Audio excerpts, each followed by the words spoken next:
नमस्कार, तर तुमचं पुन्हा एकदा स्वागत आहे माझ्या चॅनलवर, ज्याचं नाव आहे रॉकस्टार रितिका। आणि आज आहे 25 जून। आम्ही चाललो आहे उज्जैन, ओंकारेश्वर आणि इंदोर फिरायला। तर आमची 11:30 वाजता ट्रेन आहे कल्याणवरून, जी आम्हाला सकाळी 8 वाजता खांडवा स्टेशनला सोडणार आहे। तर कुठे कुठे जाऊ, काय काय करू ते तुम्ही पाहत राहा। तर फायनली आमची ट्रेन आली आहे आणि ही ट्रेन अर्धा तास लेट झाली आहे। आमची साईड अप्पर आणि लोअर अशी सीट आहे।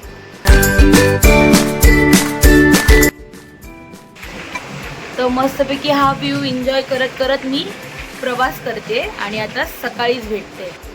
Good morning. आम्ही आता खांडवा जंक्शनला पोहोचलो आहे आणि आता इथून आम्हाला लेफ्ट साईडला जायचं आहे, तिथे आम्हाला बसेस मिळतील। तर बसेस किती वाजता आहे आणि काय प्राइस आहे ते जाऊन मी पुढे बघते।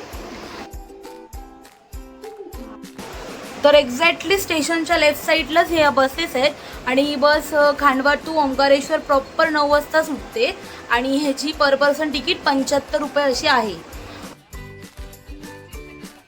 तर बस थोडी अलीकडे सोडते, तिथून आपल्याला ही ऑटो करून पर पर्सन 10 रुपये देऊन ओंकारेश्वरपर्यंत जावं लागणार। तर ह्या आम्ही ऑटोमध्ये बसलोय। तर ऑटोमधून उतरल्यानंतर हा असा समोर मार्केट आहे ओंकारेश्वर मंदिरच्या अगोदर। तर ह्याच्या बाजूला एक ब्रिज सुद्धा होता। तर या ब्रिजवरून आम्ही नाही जाते, कारण की आम्हाला बोटीने जायचं होतं आणि येताना आम्ही ब्रिजवरून येऊ। तर हा मार्केट असं लागलं आहे आणि इथून मग आता नर्मदा नदी आहे समोर आणि मग त्या नदीमध्ये अंघोळ वगैरे करून कपडे वगैरे चेंज करून आम्ही तिथूनच मग बोटीने समोर ओंकारेश्वर ज्योतिर्लिंगचे दर्शन करायला जाणार आहे।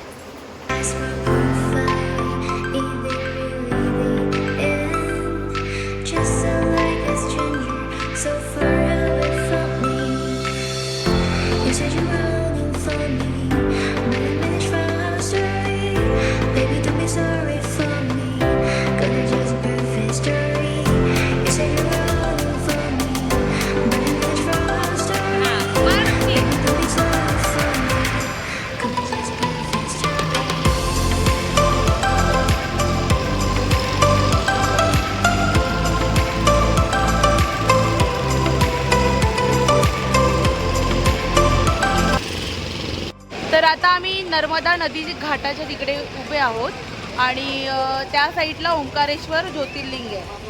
तर इथे जाण्यासाठी 2 ऑप्शन आहेत, एक ब्रिजवरून जाऊ शकतो आणि दुसरं म्हणजे इथे अशा बोटी आहेत त्याच्यामधून जाऊ शकतो। तर आता पुढे जाऊन बघतो की किती चार्ज आहेत वगैरे आणि तिकडे ओंकारेश्वर ज्योतिर्लिंग तिथे गेली की पुन्हा दाखवते मग तिकडे काय काय आहे म्हणून। तर आता आम्ही ही बोट बुक केले आणि या बोटीने आम्ही आता त्या साईडला जाऊ आणि ह्याचे चार्जेस पर पर्सन 50 रुपये, पण अगदी आम्ही 30 ते 1 मिनिटामध्ये आम्ही तिथे पोहोचून जाऊ। आणि ह्या बोटीमधून जाताना असं आजूबाजूचा परिसर एवढा सुंदर दिसतोय, पाणी वगैरे खळखळतं, एवढं छान वाटतंय ना। पण जास्त टाईम नाही लागणार, अगदी 1 मिनिटामध्ये आम्ही त्या साईडला पोहोचू। ठीक आहे, मग आता तिकडे जाऊन मग दाखवते की कुठे जायचं एक्झॅक्टली आणि काय आहे ते। तर आज खूप गर्दी आहे इकडे, भली मोठी लाईन लागली आहे दर्शनासाठी। आम्ही पण लाईनीत उभे आहे, एवढी धक्काबुक्की चालली आहे, सगळे गर्मीने हैराण झाले।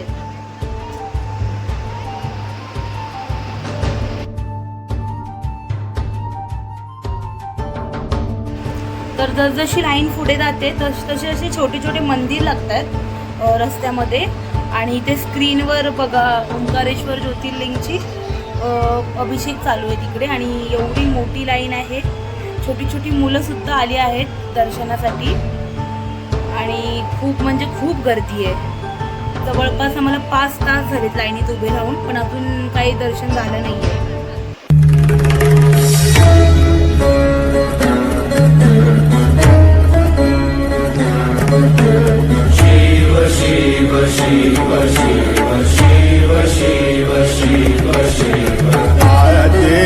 अनंत शिव योगी महादेव, योगी महादेव, आदे अनंत शिव। खूप गर्दी असल्यामुळे यांनी VIP दर्शन बंद केलं होतं आणि सर्वसामान्य लोकांना सुद्धा VIP लाईनीतून दर्शनासाठी पाठवत होते, का तर गर्दी पटापट कमी व्हावी म्हणून आम्हाला सुद्धा VIP लाईनीतच त्यांनी पाठवलं होतं. आणि मागच्या साईडला आम्हाला ही ओंकारेश्वरची आरती मिळाली, ती आम्ही आरती घेतली आणि त्याच्यानंतर मग आम्ही पुढे लाईनीत आलो. तरी हे अजून एवढी लाईन आमची बाकीच होती दर्शनासाठी. तर या लाईनीतून आता पुढे गेल्यानंतर आमचे फायनली दर्शन होतील ओंकारेश्वर ज्योतिर्लिंगचे. तर मी झूम करून दाखवते, पण ह्याच्यात काही दिसत नाही आहे कारण की इथे व्हिडिओसुद्धा अलाउड नाही आहे. तरी पण मी थोडीफार काढले व्हिडिओ जी. हर हर महादेव शंभू, हर हर महादेव शंभू, हर हर महादेव शंभू, हर हर महादेव. तर फायनली आमचं दर्शन झालंय. दर्शन अगदी 30 सेकंदाचंच होतं, पण ते 30 सेकंदसुद्धा आमच्यासाठी खूप म्हणजे खूप महत्त्वपूर्ण होते. त्या दर्शनासाठी आम्ही एवढं लांबून आलो होतो ज्योतिर्लिंगचं दर्शन करायला. 30 सेकंदाचं दर्शन करून पण असं वाटत होतं की वाव, म्हणजे किती भारी फिलिंग अशी वाटत होती ना. आणि आता इथून असे बाहेर आल्यानंतर ना समोर असं प्रसाद वगैरे मिळतोय आणि त्याच्यावरती हे 12 ज्योतिर्लिंगचे फ्रेम लावले, जे मी तुम्हाला झूम करून दाखवते.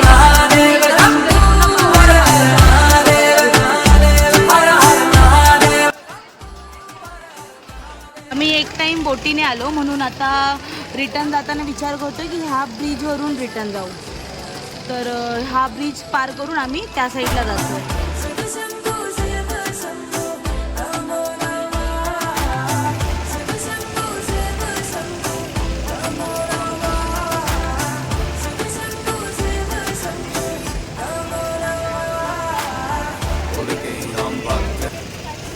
तर ब्रिज क्रॉस केल्यानंतर हा मार्केट आहे. या मार्केटमध्ये भरपूर साऱ्या काही गोष्टी आहेत. अगदी लहान मुलांच्या खेळण्यापासून ते देवघरासाठी वगैरे भरपूर साऱ्या गोष्टी आहेत. फोटो फ्रेम आहेत, चंदन आहे, हळदी आहे, कुंकू आहे, खूप साऱ्या गोष्टी आहेत. आणि आता या मार्केटमधून पुढे गेल्यानंतर अजून एक मंदिर आहे, तिकडे आम्ही चाललो आहे.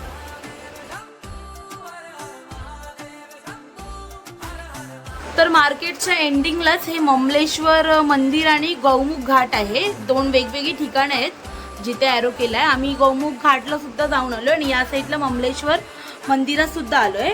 मी असं कुठेतरी ऐकलंय किंवा वाचलंय की ओंकारेश्वर ज्योतिर्लिंग मंदिरचं आपण दर्शन करायला आलो आणि जोपर्यंत आपण ममलेश्वर ज्योतिर्लिंग मंदिराचं दर्शन करत नाही तोपर्यंत आपलं दर्शन सफल होत नाही.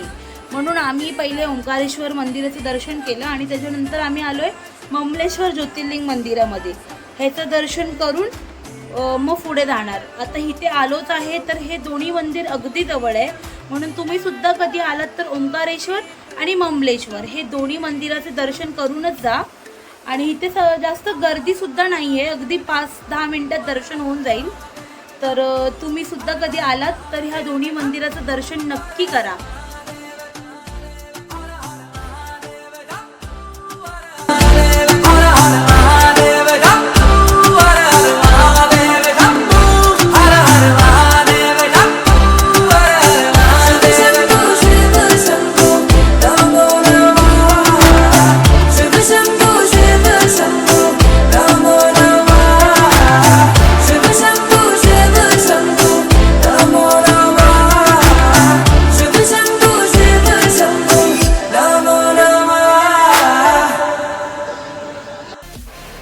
आमचं अगदी छान दर्शन झालंय दोन्ही मंदिरात सुद्धा. आणि आता दर्शन झाल्यानंतर आम्हाला खूप भूक लागले म्हणून आम्ही हे रुद्राक्ष फॅमिली रेस्टॉरंटमध्ये जेवायला आलो आहे. तर आता जेवून घेते आणि मग नंतर कुठे जाणार आहे, काय जाणार आहे, कुठे राहणार आहे ते सगळं सांगते. तोपर्यंत बाय बाय. तर जेवण वगैरे झाल्यानंतर हॉटेलच्या समोरच ही टॅक्सी होती. तर या टॅक्सीमधून पर पर्सन 250 रुपये असे सांगितलेत त्यांनी आणि हे आम्हाला आता उज्जैनला सोडणार आहे. तर आम्ही सगळे आता बसतो या टॅक्सीमध्ये आणि उज्जैनला जायला रवाना होतो.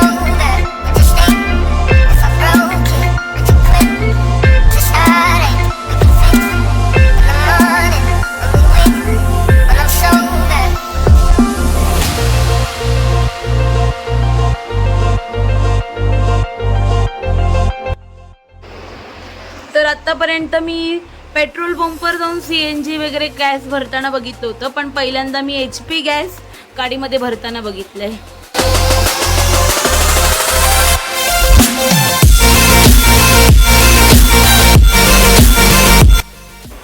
तर आम्ही थोड्याच वेळात आता उज्जैनला पोचणार आहे आणि बाहेर वातावरण एवढं सुंदर आहे, विजा वगैरे मस्त कडकडत आहेत आणि बघायला सुद्धा छान वाटतं आणि थोडीफार भीतीसुद्धा वाटते आहे.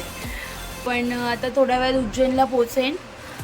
हा व्लॉग मी इथेच थांबवते कारण की व्लॉग भरपूर मोठा होईल, तर मी पार्टमध्ये व्लॉग बनवते. तोपर्यंत bye, take care.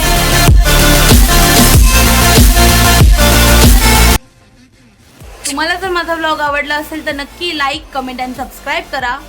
Ujjain part 2 लवकरात लवकर येईल, तो पण तुम्ही बघाल. आणि तोपर्यंत काळजी घ्या. जय श्री महाकाल. हर हर महादेव.